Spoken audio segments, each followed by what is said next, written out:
We have breaking news for you. Former CNN anchor Don Lemon was arrested late last night on federal charges tied to a protest earlier this month at a church in St. Paul, Minnesota. Lemon says he was reporting as a journalist when demonstrators interrupted a service to protest immigration enforcement. A magistrate judge previously rejected the case against him, but prosecutors later sought and obtained his arrest. Lemon was taken into custody in Los Angeles and is scheduled to appear in federal court this morning.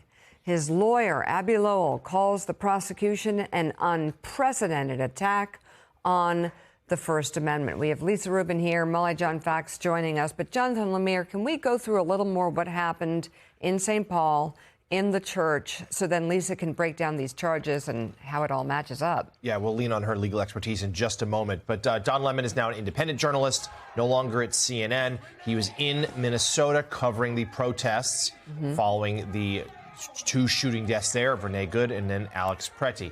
This one on January 18th in St. Paul, so just over the river from Minneapolis, protesters went inside a church. They were disruptive to this service.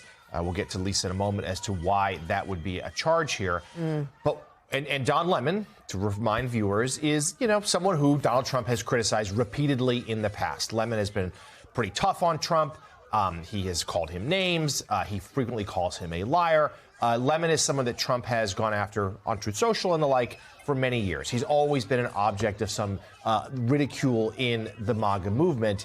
But what is so important here is this is what matters, is that Lemon says, and we will see if it is the truth, but Lemon says he was acting as a journalist. He was not participating in the protest. He was covering the protest. That was my question. And if that is the case, if that's the case, that is indeed a chilling moment here for a journalist in the United States of America doing his job as a journalist and being charged for it. Now, that is not Did he conduct interviews inside the... I know the protest was happening, and so he followed the protest in to cover the story.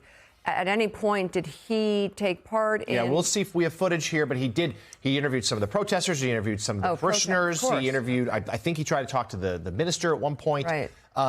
Which was perhaps disruptive in that moment. But again, he's acting as a journalist. And Lisa, let's talk about what charge is being levied here and your opinion as to why this is so important. Let's talk about what we don't know. We know that Don Lemon is still in federal custody right now as we speak. But my understanding is no charges have been filed and unsealed. Don Lemon and his legal team don't even know when he'll make his initial appearance at a Los Angeles federal court this morning.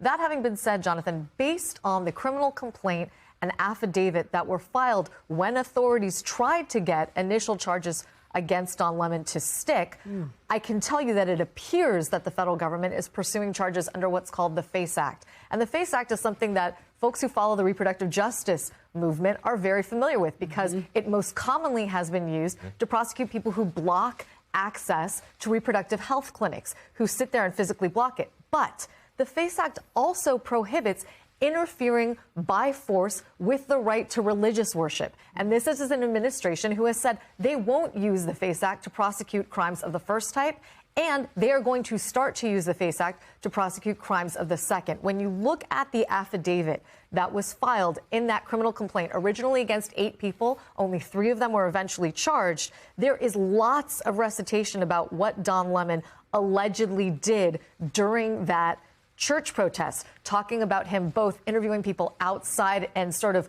talking with the organizers of that protest, sort of embedding with them as they prepared to go in, and then live streaming the protest. And as you noted, even the affidavit quotes him as saying, "I'm just here to chronicle and report on what's happening." He also underscores at one point, I'm going to read to you from the complaint, "I'm looking at a young man who's in the corner. He's frightened. He's scared. He's crying. People are leaving church. An unknown male parishioner was observed yelling to the agitators, telling them to get out." And then he says, "I don't think they know what to do. I'm sure they probably called the local authorities right now."